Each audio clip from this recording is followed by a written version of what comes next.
So now we're putting the basement back together again. We've pulled these numbers from this spot that's marked in red paint right here. We pulled those numbers versus the number over here, that little red spot you see right there. There's an inch difference between one side of the basement and the other. We figure it like this. This pipe sticking up is going to be the sink, so we know that this is the bathroom wall. So from the bathroom wall over to that drain, we're going to do about we can do a little drop here and a little drop coming this way to get this down to where it's supposed to be, because this is, like I said, an inch lower. Now that being an inch lower, we've shot the numbers across. We've put that shower drain 1 inch lower than that red dot. And if you come over and you take a good look at how the level sets in there, you'll see we have level in both directions.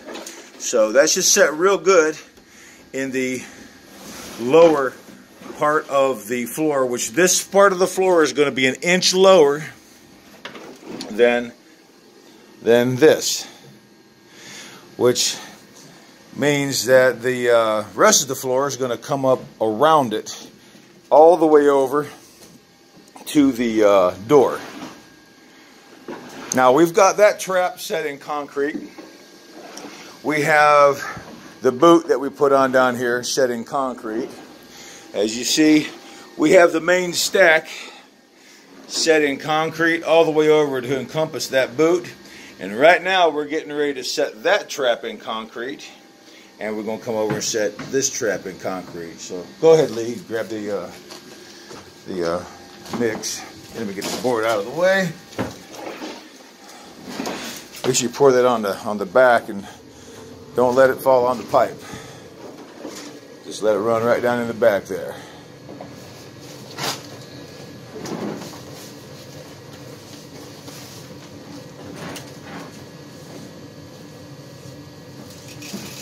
There you go. Just let it fall just like that. Don't even be in a hurry. That's good. That's good. Just coming up around it, which does it. You don't want to go too fast because it'll disturb the pipe. That pipe is set perfect. We don't really need it to saturate the pipe. We need it to be under that pipe. And we still have good bubbles, right? Yeah, I see the bubbles on the level still perfect. That's good. Pour the rest of it right down on the bottom of that one.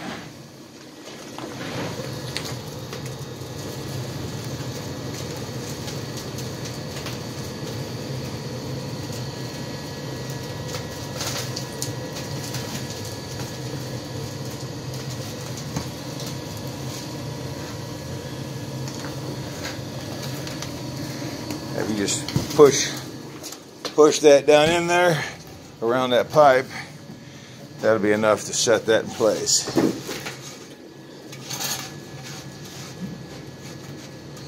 So that's the floor drain. Now we ran this secondary pipe up through here later. After we didn't want to complicate this. This is good because this goes downhill, goes to here, and this turns and goes uphill, which is in fact downhill from the drain. So we're just going to run this up. Later, we're going to run this over into this. We might even do something where they both just drop straight down. There's really no sense in all that pipe. Just drop right down into there. And the floor drain will sit here. Of course, we haven't measured that piece yet, but this floor drain is going to be about a ½ inch lower than this. And this area, approximately 1 foot radius, will be a slat divot. Now over here, this drain is going to be a little bit different. We're going to set up a square, almost the same way we're doing the shower floor, except for this. When this drain is done, we can't get no focus here. There we go. When this drain is done, there'll be a flat square area in which the drain exists, and that's why we're going to have this drift running from this wall and running from that point kind of coming to the center. We could even run this back. I haven't pulled any numbers from the rest of the basement yet, but it's because I can't really get, well, really haven't tried. I could put that on the tripod and pull it, but it's not important at this time. What's important is that this stack is setting as low as it possibly can be setting. We can't go any lower no matter what anyway, unless we dug up the whole basement and lowered the primary drain.